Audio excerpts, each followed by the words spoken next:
I see that it's 5 o'clock, so I'm going to call the meeting to order. I would trust Trustee Burgess with the land acknowledgement at this time. Thank you. We acknowledge that we are on land and surrounded by water, originally inhabited by Indigenous peoples who have traveled this area since time immemorial. This territory is within the lands honored by the Wampum Treaties, agreements between the Anishinaabe, Haudenosaunee, Lenni Lenape, and the allied nations to peacefully share and care for the resources around the Great Lakes. Specifically, we would like to acknowledge the presence of the Huron-Wendat peoples and the Three Fires Confederacy, Ojibwe, Odawa, Potawatomi. We are dedicated to honoring Indigenous history and culture while remaining committed to moving forward respectfully with all First Nations, Inuit, and Métis. Thank you, Trustee Burgess. For attendance, we have the full committee here. Trustee Hatfield couldn't make it, but we do have our full committee members. With that, can I have approval of the agenda for today? Trustee Cook and Trustee Burgess, all in support. Declarations of conflict of interest, any? Seeing none. Approval of the minutes that are in your policy committee package, supported by Trustee Cook. Trustee Burgess, all in support. Now for this evening, we have a delegation.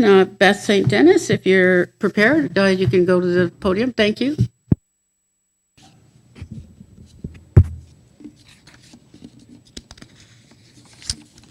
Good evening. My name is Beth St. Dennis. I am a Christian woman who loves God and loves her community. I'm here tonight to speak about the proposed motion to amend Board Governance Bylaw Section 6.3.6, which would move the delegation request deadline to Friday at noon. While this may seem like a procedural change, it is part of a disturbing pattern. It appears to continue a trend of reducing opportunities for parental and community involvement.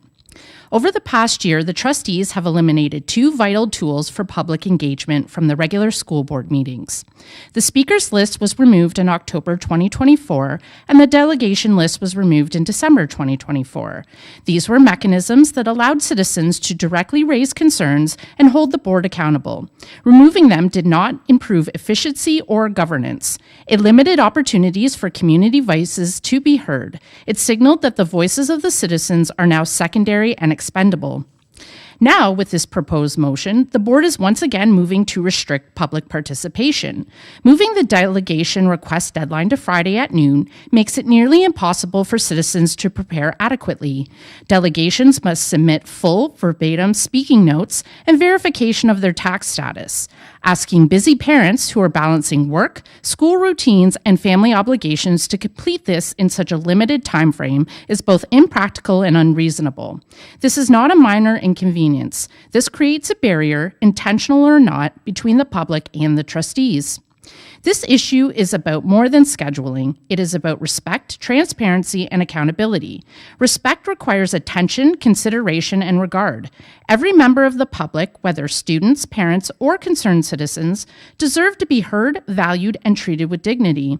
By eliminating the speakers list and delegations from regular school board meetings, and now shortening deadlines, the board is sending a clear and undeniable message. This gives the impression the community voices are less welcome. Respect also means acknowledging the effort citizens put into their presentations. Parents and community members spend hours researching, writing, and refining their speaking notes. They do this with the goal of engaging constructively and not to create conflict. By restricting deadlines, the board is not just making it harder to speak. It is actively undermining the quality of public input and limiting the information available to trustees. There are practical alternatives that preserve efficiency while protecting the community voice. Delegation deadlines could align with agenda availability, so students, parents, and community citizens have more time to prepare. Tools such as the speakers list and delegations could be reinstated at regular school board meetings. Trustees could also host community forums or ward meetings to allow direct and respectful dialogue. Trustees are elected to serve the public. Their responsibility is to foster transparency, accountability, and trust. They are not elected to curtail dialogue or shut citizens out. Public engagement is not optional. It is essential to effective governance. This motion may prioritize procedure over participation, efficiency over constructive dialogue, and control over community input. This is not simply a question of timing. It has the effect of diminishing the public's ability to be heard. This cannot be overlooked. Furthermore, limiting public participation does not safeguard the board. It weakens it. Decisions made without robust community input are more prone to overlooking critical perspectives, creating avoidable conflicts, and eroding public trust. When parents, students, and citizens are excluded, the board loses access to insights that are essential to effective decision-making. Governance that isolates itself from the very people it serves not only loses perspective, but it also diminishes its ability to make sound, informed decisions. True leadership is measured not by control, but by the ability to listen, engage, and incorporate community perspectives into meaningful action. I urge this committee to reconsider this approach. Public participation should be welcomed, encouraged, and respected. By aligning deadlines with agenda availability and restoring meaningful opportunities for citizens to speak, this board could demonstrate a genuine commitment to transparency and respect. Every parent, student, and community member who steps forward does so with the best intentions. They contribute, collaborate, and strengthen our schools. Their voices are not optional. Their voices are vital. This board should honor their efforts. The trustees must demonstrate respect, openness, and accountability to foster trust and ensure a stronger, more engaged community. Thank you. Thank you very much. Do you have any? Trustee Burgess. A question for clarification from administration, if I could. From the presentation, first I want to say, for clarification? No, that's to the delegation. Only to the delegates. Well, I guess I'll ask you, but I will still seek the answer. When would the agenda be reasonably available publicly for you? I would say a week would be sufficient. When you're limiting going from Wednesday to Friday, again, parents have many responsibilities during the week.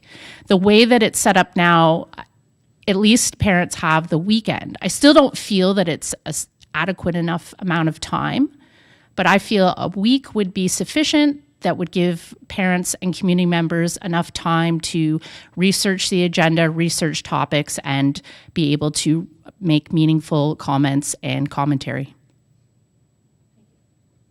Anything further? Thank you very much for your dialogue. Thank you. We appreciate you. Now, for staff reports, we have nil. For new business, we have the I-1, the recommendation. It's right before you for the interim acting director. Can I have it moved? Supported? To put it on the floor? Sure. Thank you very much. Anything further for it? Any questions? Trustee Burgess. Thanks, Madam Chair.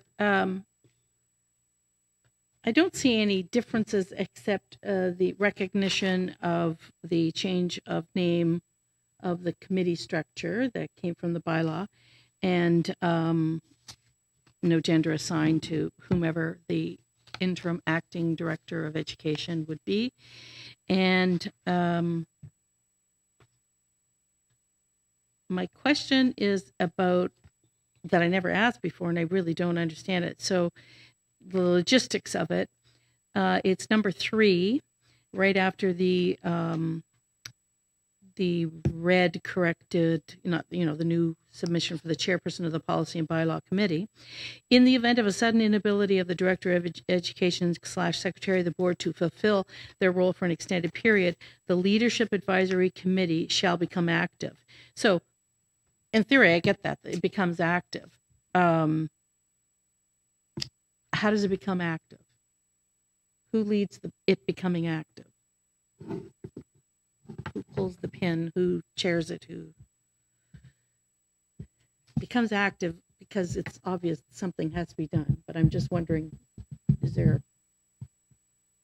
So through you, Madam Chair, I would think that it would be through the chairperson of the board.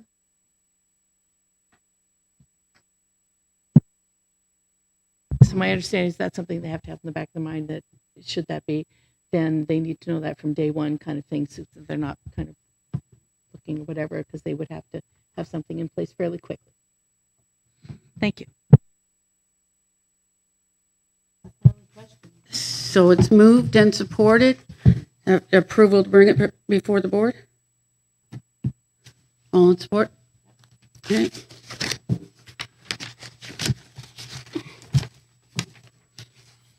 Then we have I2, the trustee protocols for external communication.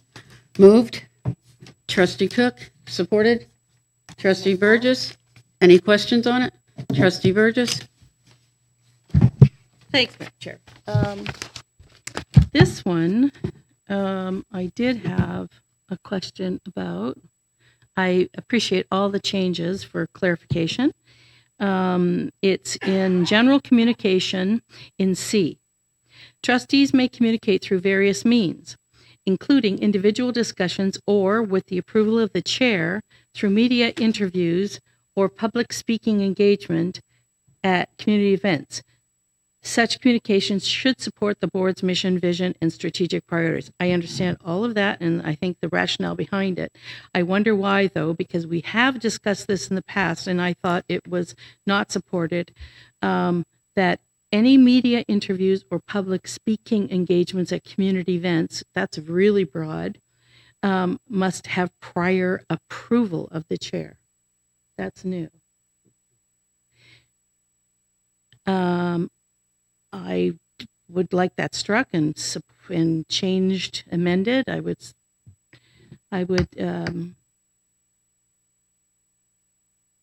strike the with the approval of the chair, and as an amendment propose with prior discussion and understanding with the chair, comma. And I can give my reason for that amendment if anybody supports that.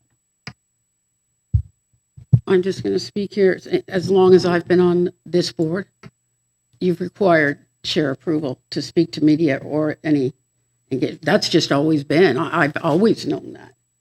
So I can't support that because I would want the chair to know, and I have always, if I was invited anywhere, let the chair know. And she has always, or he, whoever the chair has been, either directed me or with my approval or with their approval have I ever spoken to the media. It's just, I think it's good rationale that the chair would know what we're doing.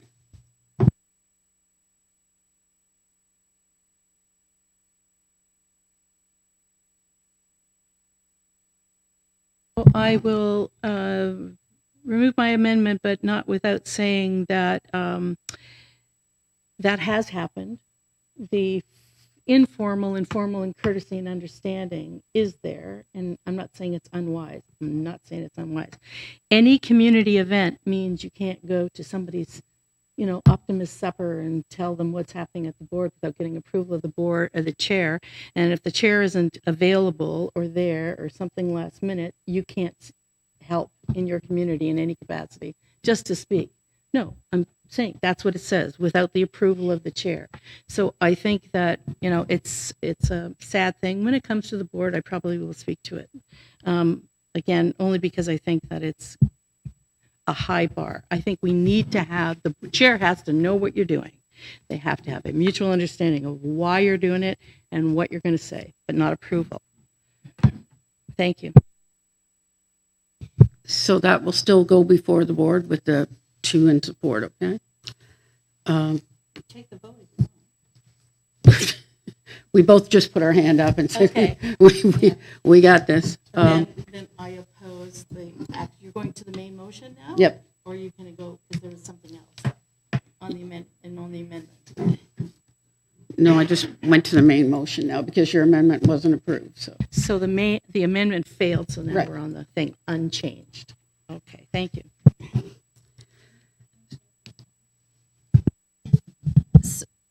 Trustee Burgess, I thought I heard you say you were withdrawing your amendment.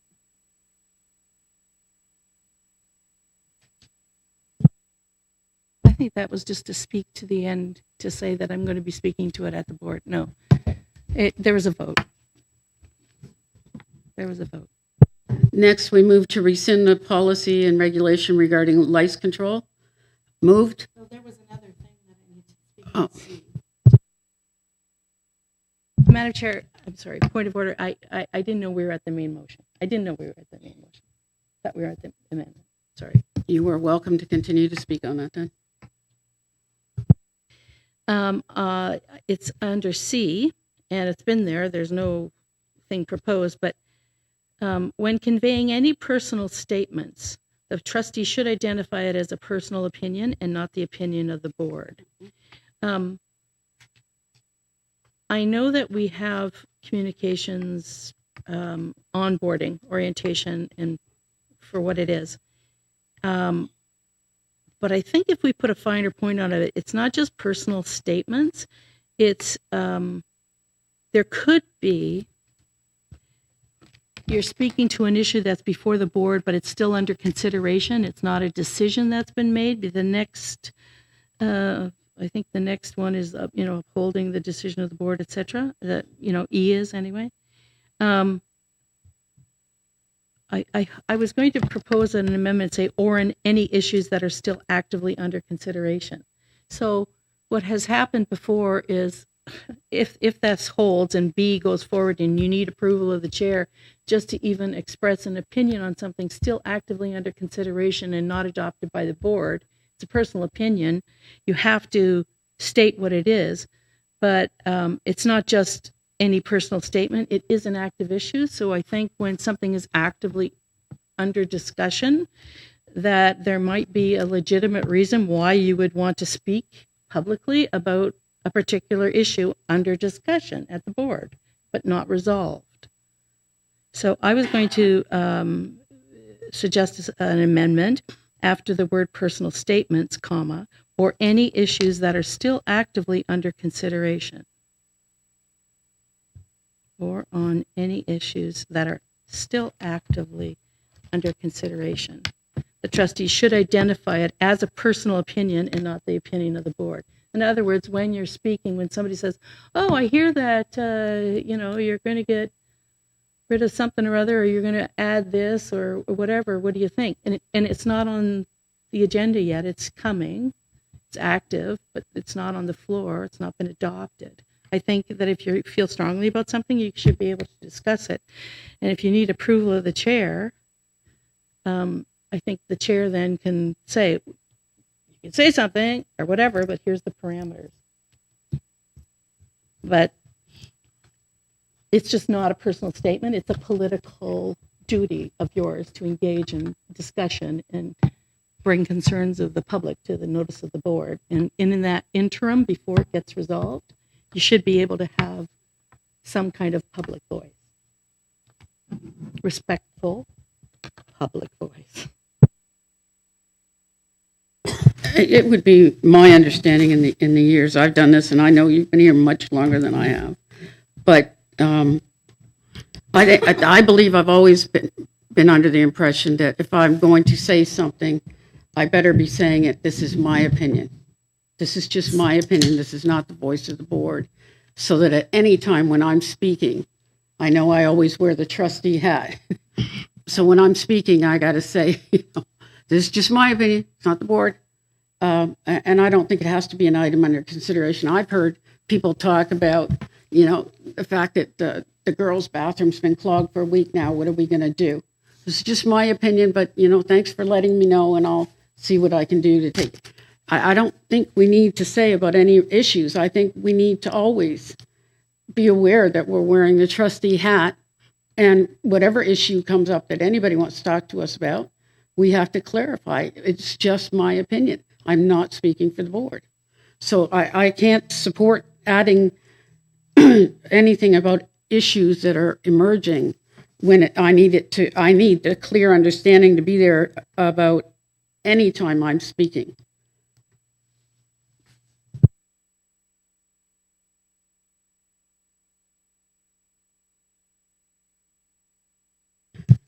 So now I'm going to go back, and it's the main motion, or Trustee Cook, did you have anything to add to that?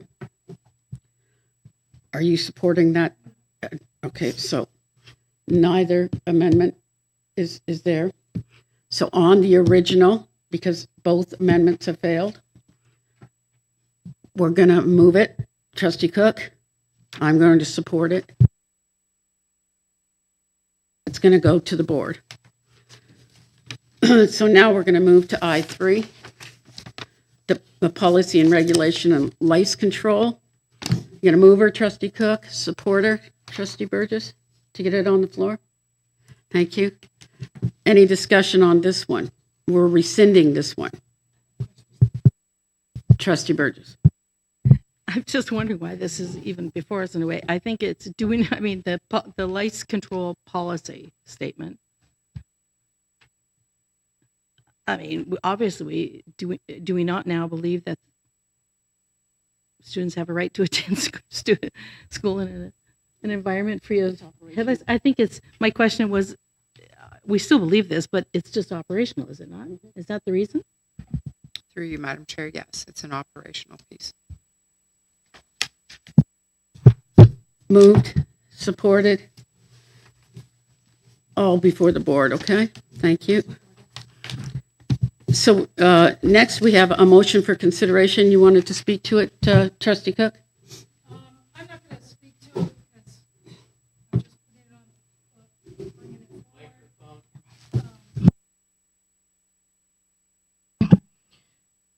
So I'm just bringing it forward. It's a notice of motion, be on the floor. We can all read it. That's it. Moving it. Yep. I'll support it. Any discussion on this one? Trustee Burgess. Thanks, Madam Chair. So we had some foundational documents that we'll be considering in an upcoming meeting date to be determined. I'm wondering why some of these things, since they're kind of in that realm in bylaws, whether we can't do that at the same time. And I'm wondering why. Is it just because they were left over from the last notice of motion? I believe this is Trustee Hatfield's recommendation, and I believe it's part of her getting everything in line and cleaned up, and it'll be open. We're going to put this notice of motion, and it'll go before the board, and you can have further discussion then. So Director? through you, Madam Chair, this is the bylaws, the foundational framework documents that came forward were related to policies and regulations. In my opinion, two completely different things. Right.